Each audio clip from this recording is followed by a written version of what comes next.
As we stand in this new Eden, made like the first out of chaos, we give thanks for the vision, energy, intelligence and enthusiasm which have made it, and which have transformed this place from dereliction to beauty, and made it one of the wonders of the world.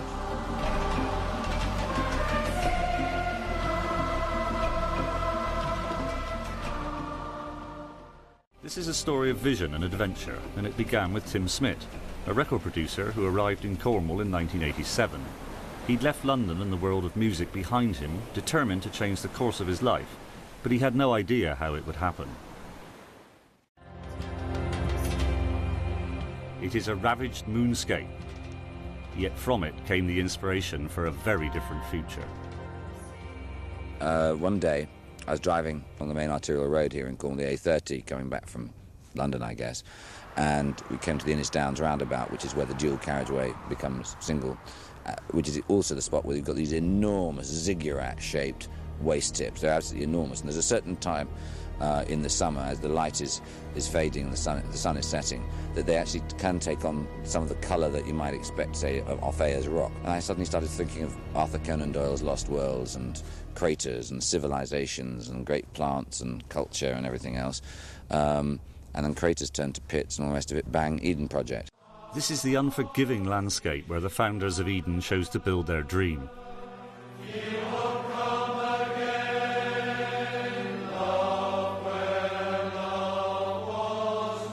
Just outside St Austell, Bodelver was yet another tired china clay pit, about to become yet another worthless scar.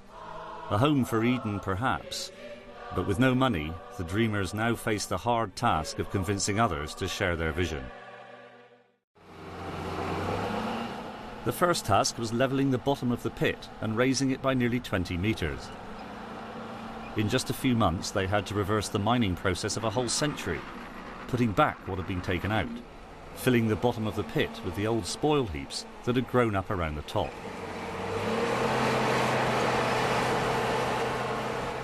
The greatest challenge they faced was water. It was everywhere. The pit was below the water table and acted like a sump for miles around. And then, that first winter, the worst weather Cornwall had seen in years. It rained almost every day, and in January 1999, 43 million gallons of water poured into the pit. It rained and rained and rained until work was brought to a complete standstill. It nearly washed their dream away. A complex water management system was buried deep below the ground. Today's visitors never see the 4 huge drainage tanks, 109,000 square metres of drainage blanket, nearly 30,000 metres of pipes, and the 6 powerful pumps which even now work night and day to keep the pit from flooding. Without them, Eden would be a 50-foot deep lake. The gateway to Eden will be the visitor centre. This is being built on the south side of the pit. From here, people will have their first view of the world's largest greenhouses. It's hard to believe that this is to be handed over to Eden in just 7 months. But the real race against time will be to complete the biomes. They have less than a year to build them. That will leave the gardeners just 6 months to plant an area the size of 34 football pitches. But simple explanation hides 21st century design and cutting-edge engineering. A German company, Mero, created the whole structure using a 3D simulated model. Only by using computers could these innovative buildings have been created. All members of the design team have relied on them.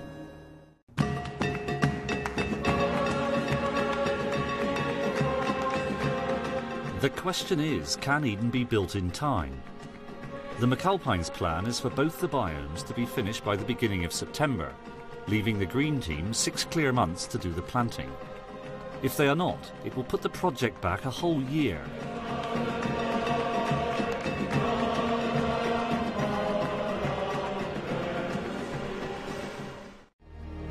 But there's another more serious problem to deal with. It is the result of overcrowding, through bringing this collection together from all sorts of different sources and doing it fast. a new pest has been revealed, one not defeated by biological controls. Much, much more serious, the banana moth. They must fumigate the glasshouses with a deadly poison. If they don't, they could lose 2 years' work, or even be closed down.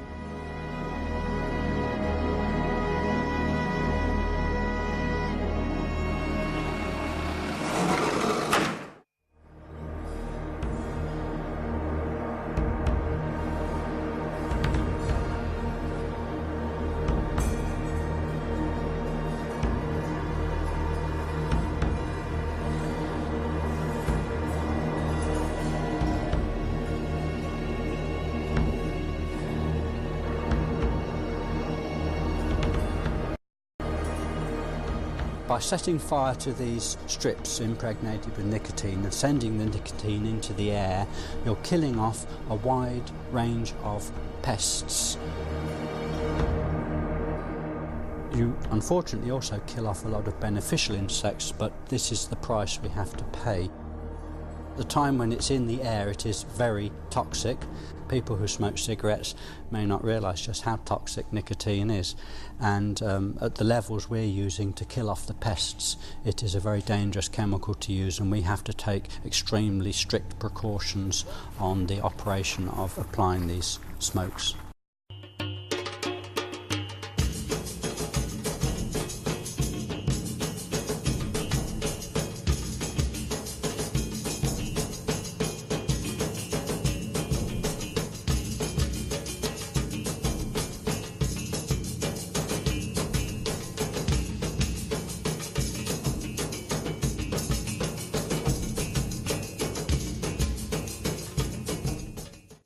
This is not just a theatrical performance. Theirs is a very physical job as they work against the clock to haul the windows into position and fix them in place. The high-tech foil is tough and self-cleaning. It is 100 times lighter than glass. The material we're using is a plastic film, and that film is actually more efficient than glass as a horticultural material because of the qualities of its light transmission. What we've actually got is 3 layers that's pumped up under fairly low pressures. So really you've got 3 layers that are joined together that are then inflated. And the reason for that being is it reduces your heat loss. But just like the buildings, the system of climate control has been designed on computer and is cutting edge. The design has been the responsibility of electrical engineers Ove Arups. I think what's very interesting is that the temperature... Hot air will be blown into the vast biome, and louvers at the bottom and vents at the top will open automatically to keep the right temperature for the plants. So what we're trying to achieve is... It must be hot and humid. If the temperature fell below 64 degrees Fahrenheit, the plants could die. Good mixture of... In just 10 days, they install more than 1,500 plants, but there's another 5,000 to come. The last 2 weeks with the dry weather has been a godsend to everyone. I think that has saved the outdoors from being a total mud bath, and I think if it continued on raining, we just wouldn't have been able to open. The site just wouldn't have been fit. As it's going at the moment, we're all working very hard. The plants are coming in and they're being planted. To get it all finished, we've all got to do 100 plants each a day before March, in theory.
At a simple ceremony, McAlpine hands over the completion certificate to Eden.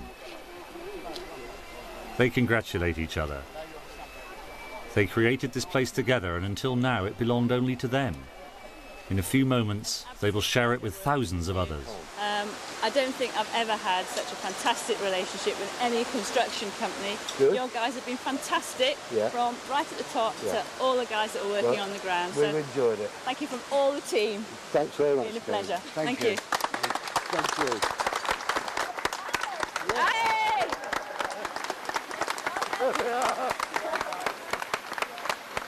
Thank you very much. Thanks, Karen.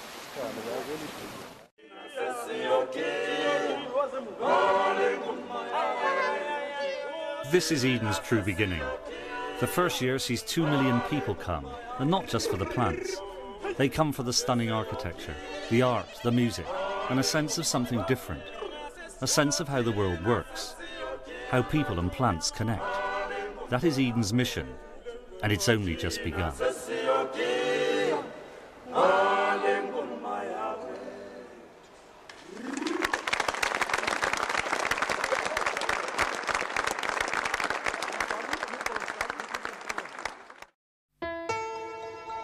So, the dream had become reality.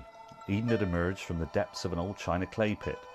The team had delivered what had seemed impossible and opened the project even earlier than planned. And the visitors disproved the sceptics who doubted people would come all the way to Cornwall just to see plants.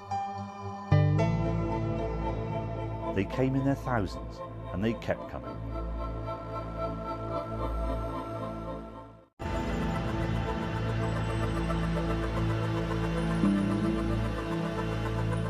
From the start, the response was overwhelming. Everybody knew we were going to be busy, but I don't think anybody really knew quite how busy. And I think, as last year proved, it's just going to go on and on. Cars were queued up for 2 miles, and once on site, people simply abandoned them wherever they could and walked in.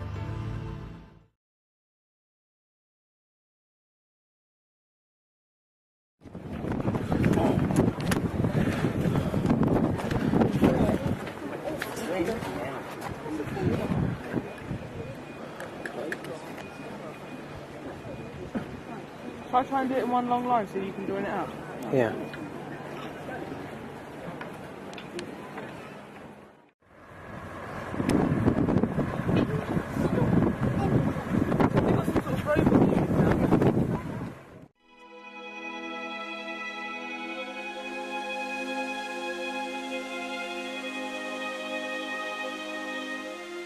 We created something that really there's no real kind of representation anywhere in the northern hemisphere of kind of rainforest, real forest.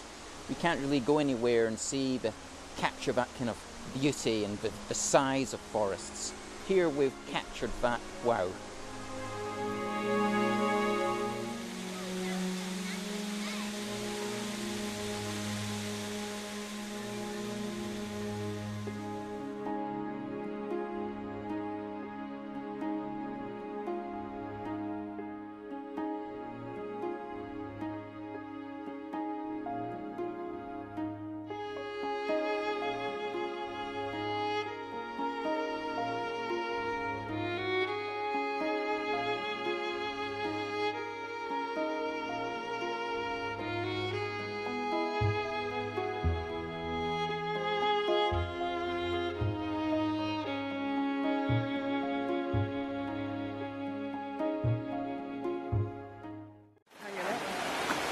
I can't see.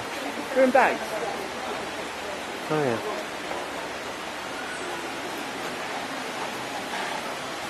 Oh, it's fun to see that.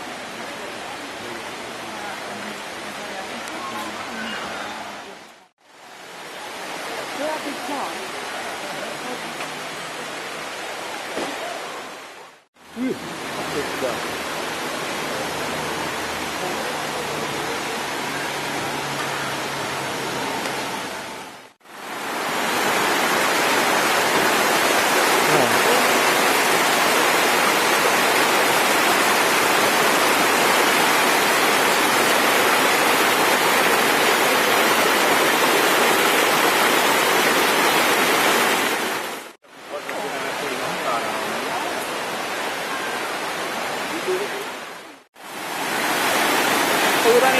after it?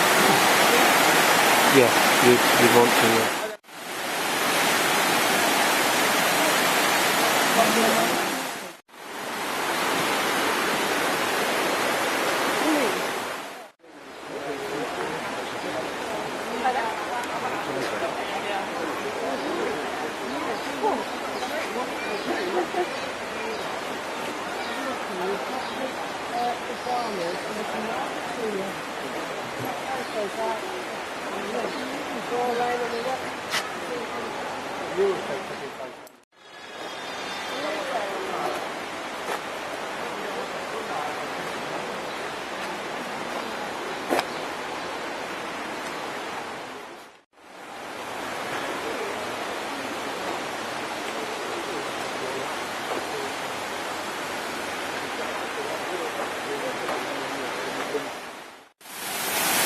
Really great.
We've managed to sort of create a bit of the Mediterranean, you know, 1,000 miles north of where the Mediterranean is. You know, that's quite an achievement. There's not many places you can go in Britain to see this.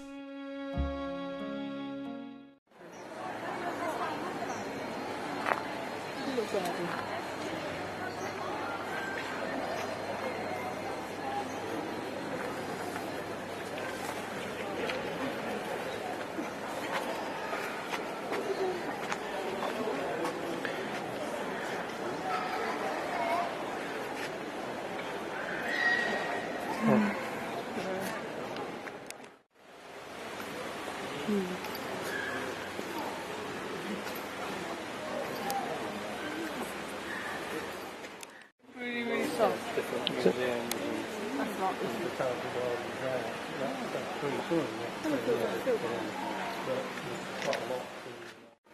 Amazing how they just come up.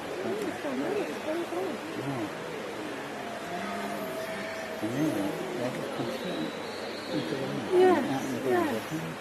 Look at that one coming. It almost looks like a tricky or something.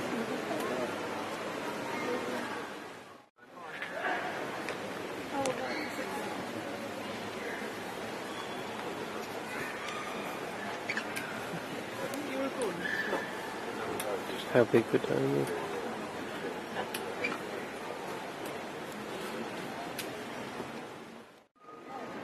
Kind of looks a bit big. Feels like I was in Spain.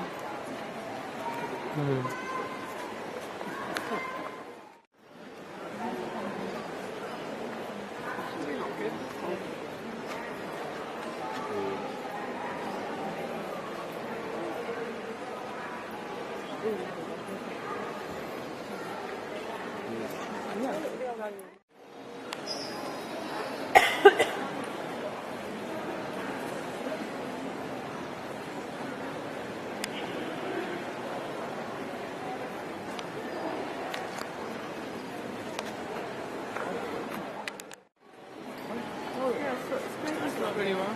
Look, grapes. They're great. You want to eat one? Can I grab one? One.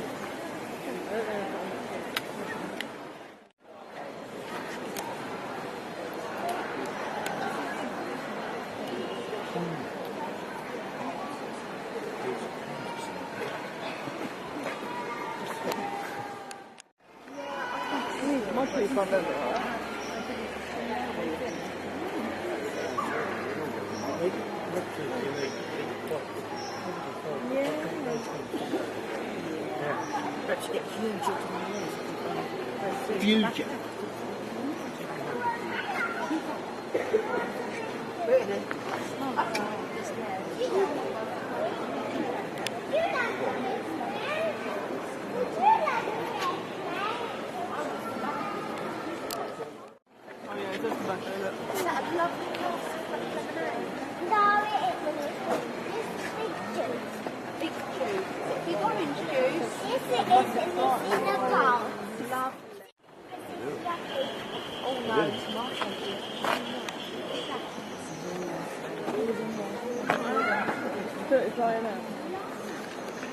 Oh yeah.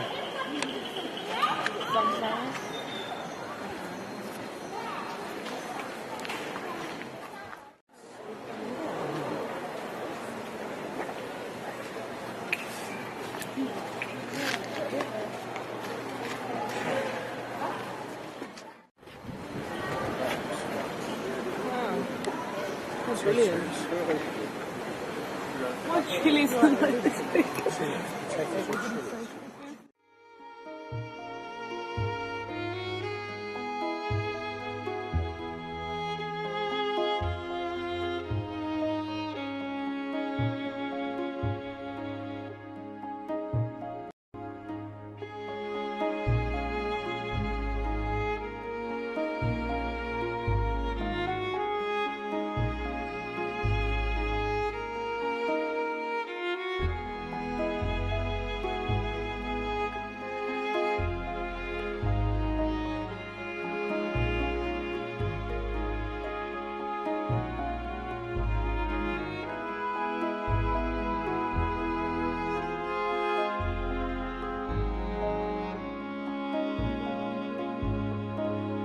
We set out to create a global garden, and I think we've done that.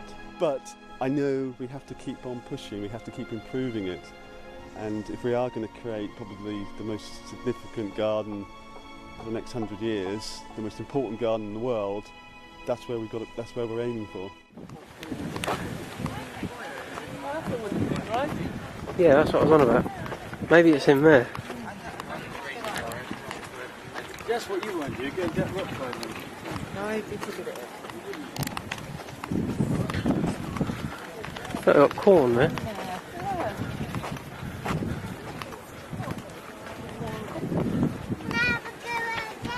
No, that's the last one. Come on then.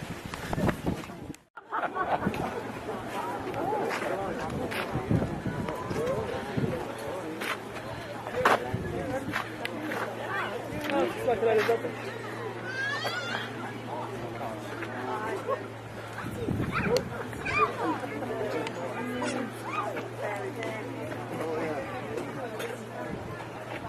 I could do a pair of straighteners if there's any there. There's a pair up there I could do with.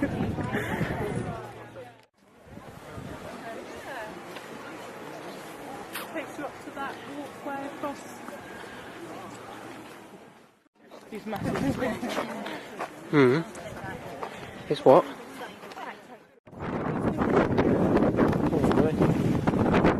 That one.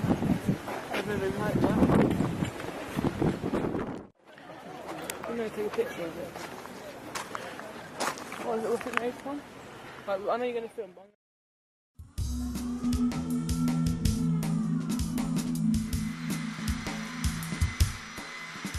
There were 335 beams which had to fit together like a jigsaw puzzle back in Cornwall with just 3mm tolerance.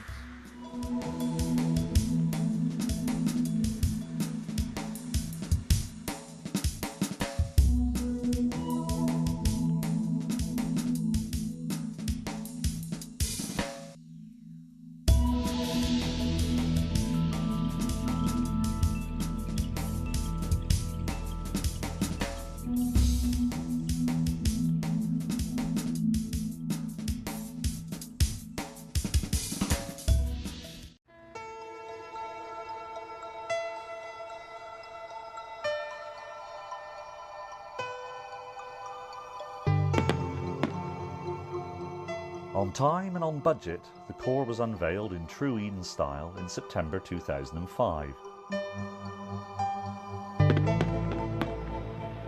And we really had something to celebrate. At long last, an inspiring home for education at Eden.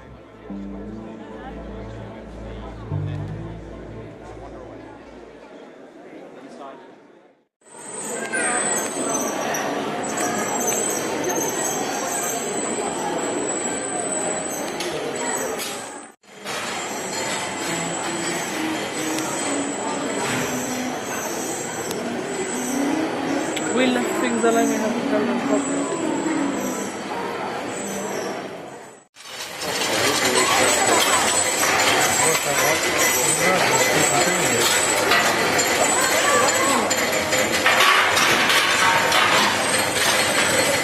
What does it do?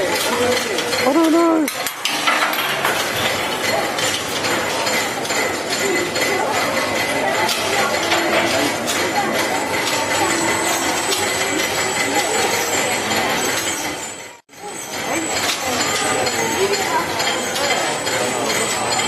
Oh, look, it's on that wheel. Look at it on here.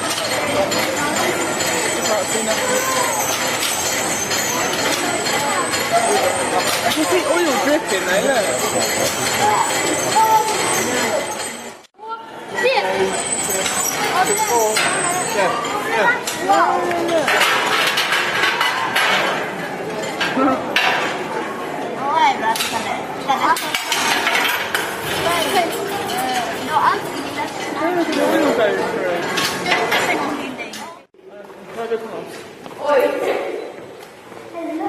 Yeah, go.